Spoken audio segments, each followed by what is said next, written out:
ప్రభుత్వ దుకాణాలు ఉంటే అసలు స్కామ్ ఎలా జరగద్ది అని. అర్థమైంది మీక? షాప్స్ ప్రైవేట్ వాళ్ళే కాదు కదా, అన్ని గవర్నమెంట్ షాప్సే కదా. ఈ గవర్నమెంట్ దుకాణాల్లో స్కామ్ ఎలా జరగద్ది అని అడుగుతుంది. ఇప్పుడు ఒకటే గుర్తుపెట్టుకోండి, మీరు గవర్నమెంట్ అంగళ్ళు పెట్టింది 3 ఏళ్ల ముందరే. కరెక్ట్ గా మీ గవర్నమెంట్ వచ్చిన 6 నెలలకేమో మీరు దుకాణాలు పెట్టారు, గవర్నమెంట్ దుకాణాలు. తమిళనాడు స్టేట్ లో నాకు తెలిసి 25 ఇయర్స్ 25 ఏళ్లుగా టాస్మాక్ షాపులు ఉన్నాయి. గవర్నమెంట్ షాప్స్ వచ్చి అక్కడ టాస్మాక్ షాప్స్ అంటారు. టాస్మాక్, ఈ టాస్మాక్ లో ఏ గవర్నమెంట్ షాపులు మీరు చెప్తున్నారు 1000 కోట్ల money laundering case, prevention of money laundering act 2002 ప్రకారం ఇప్పుడు కేసులు పెట్టున్నారు.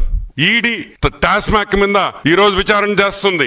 తమిళనాడు గవర్నమెంట్ లో, తమిళనాడు గవర్నమెంట్ షాప్స్ లో జరిగిన స్కామ్ ఇప్పుడు ఈడీ వెనకబడి ఉంది, తీస్తా ఉంది డేటా బయటికి. ఒక్కొక్కసారి అనుమానం వస్తుంది నాకు, ఏమో మీరే తమిళనాడుకి పోయి మొత్తం తెలుసుకొని వచ్చి అక్కడ ఇంత జరుగుతుంటే మీరు ఇంత చేశారా అనే అనుమానం కూడా ఉంది. ఈ రోజు టాస్మాక్ షాప్, ఏ గవర్నమెంట్ షాప్స్ లో స్కామ్ ఎలా జరగద్దని మీరు చెప్తున్నారో పోయి టాస్మాక్ అని గూగుల్ చేస్తే మొత్తం డేటా వస్తుంది మీకు.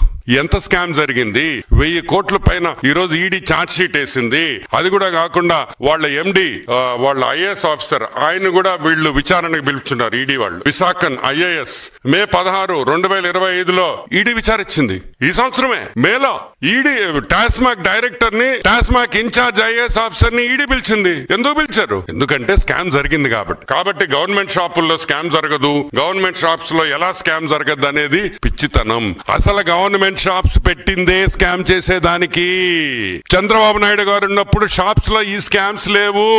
మీరు ప్రైవేట్ షాప్స్ ఉంటే బయటకు లీక్ అవుతుందని చెప్పి మీరు గవర్నమెంట్ అంగళ్ళు పెట్టి ఈ స్కామ్ చేసి ఇంత మందిని, ఈ బ్రాండ్లు పెట్టి ఎంత మందిని బలి చేశారనే విషయం మేము అడుగుతా ఉన్నాం.